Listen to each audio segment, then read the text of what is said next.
I honestly do not have a joke for this intro. This movie was awesome.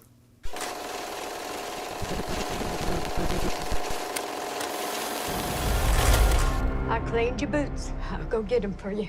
David Cornsweet becomes the Man of Steel, appeasing hundreds of comic fans and pissing off hundreds who've never even touched a comic book. It's Superman.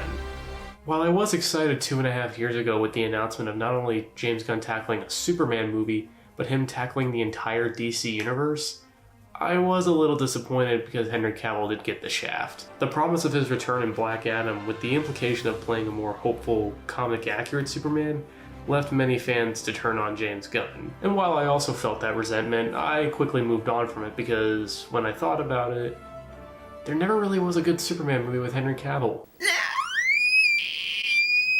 I did grow up on Man of Steel, and I saw it when I was around 9 or 10, and while I did like it as a kid, the movie did get worse over time the more Superman comics I read and the more cartoons I watched. And this was nothing against Henry Cavill himself as an actor, this was more or less on the writing of the Zack Snyder movies, and especially the whole DCU franchise, and personally, I'm glad that we've moved on and now we're here. All the trailers and promotions for this film really did sell me on the idea that we were going to get something special, just a full-fledged, comic-accurate DC universe. Now that day has finally arrived, I got back from the Amazon Prime early screening, and yeah,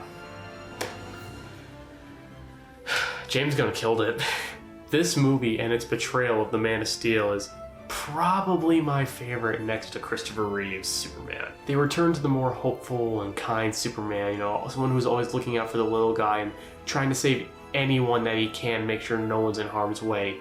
He even goes as far in this movie to save a squirrel. Like, I don't know, you might think that's a little extreme, but honestly, I just had so much fun with it. Because to me, that's who Superman is. David Cornsweet, I think, is going to be the definitive Superman for this generation. He's really good at selling a lot of the emotional sequences while also showing that he has a ton of awesome power in many of the action sequences. This take on Superman also reminded me a lot of All-Star Superman, which James Gunn himself has said that he was inspired by for this. This film and All-Star Superman both carry themes of selflessness and just being an overall good human being, which I really did appreciate from this movie. However, my favorite performance in this movie would have to go to Rachel Brosnahan as Lois Lane, and this is easily my favorite interpretation of the character. She and David Cornsweet both just ooze with chemistry in this movie. They really do sell as a couple, as they're constantly arguing over their different perspectives on how to handle certain situations while also admiring each other's qualities, which I really did enjoy throughout the film. Nicholas Hoult also does a really good Lex Luthor, bringing back the envy and jealousy that was really timeless with the character instead of, you know, Jolly Ranchers. My only real nitpick with his interpretation of Lex Luthor is that he gets kind of too emotional. Lex Luthor for me is someone who's very sophisticated and doesn't need to get emotional or yell so often to show that he has power or authority.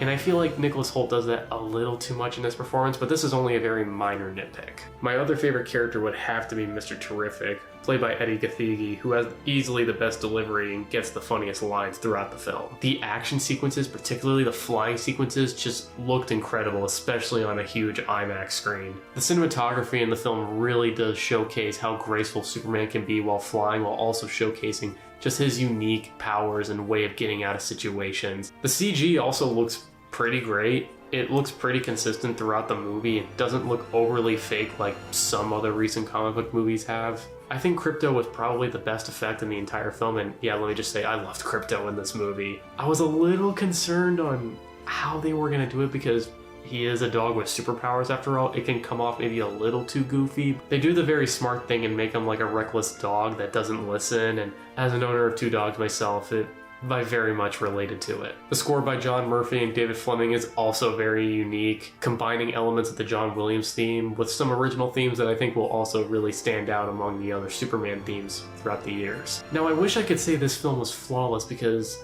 in a lot of ways it is very much a love letter to Superman, but I just had, like I mentioned before with Nicholas Hoult, just some very minor nitpicks that ultimately do add up and keep this film from being a masterpiece in comic book movies. A lot of the side characters, mainly the Justice Gang, Metamorpho, the other Daily Planet staff that didn't consist of Lois Lane, Jimmy Olsen, and Perry White, even the Kents, they don't get that much character development in the movie. And while characters like Guy Gardner and Mr. Terrific get a ton of funny lines, I don't know that much about them, even though they're probably given the most focus out of the Justice Gang.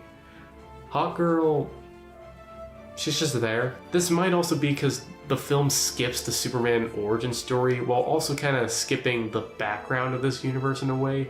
They just throw you into this world where metahumans exist, superhumans exist, just go with it. And while it is refreshing, I wish the film could have at least given some of these characters more development. But with that being said, it does get me interested on what this universe has to offer. Like I said, Guy Gardner was very funny, and he gets me interested to seeing what the other members of the Green Lantern Corps are like. And even though Hawkgirl wasn't really an interesting character, I really want to see what Hawkman is like in this universe. However, there is one aspect of this movie that did kind of get under my skin, and one that even after watching this movie and thinking about it along the drive back, I don't know what to think of it. There's a major revelation made about Superman's biological parents, his Kryptonian parents. It's a major change to the Superman lore, but ultimately, I didn't like it because the film doesn't address it further. It's a major aspect of Superman's background, and especially what helps build up Superman to being the person that he is. And I get that the film is going for trying to make him more human, more down to earth, so to speak.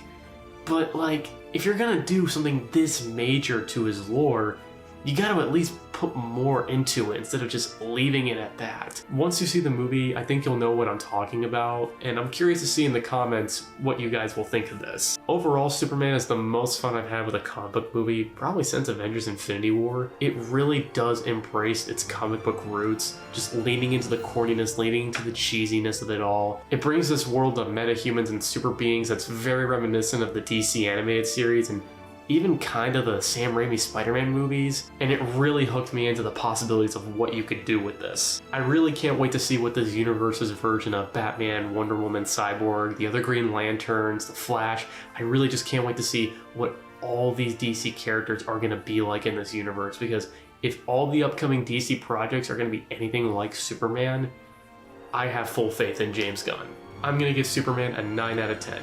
Go see this on the biggest screen possible, because I really want to see what more this DC universe has to offer, and especially what this Man of Tomorrow has to offer. I hope you guys like my review of Superman. What did you guys think of it? Did you like it? Did you hate it? Put it down in the comments. Make sure to like and subscribe, and I'll see you guys in the next review. Take care.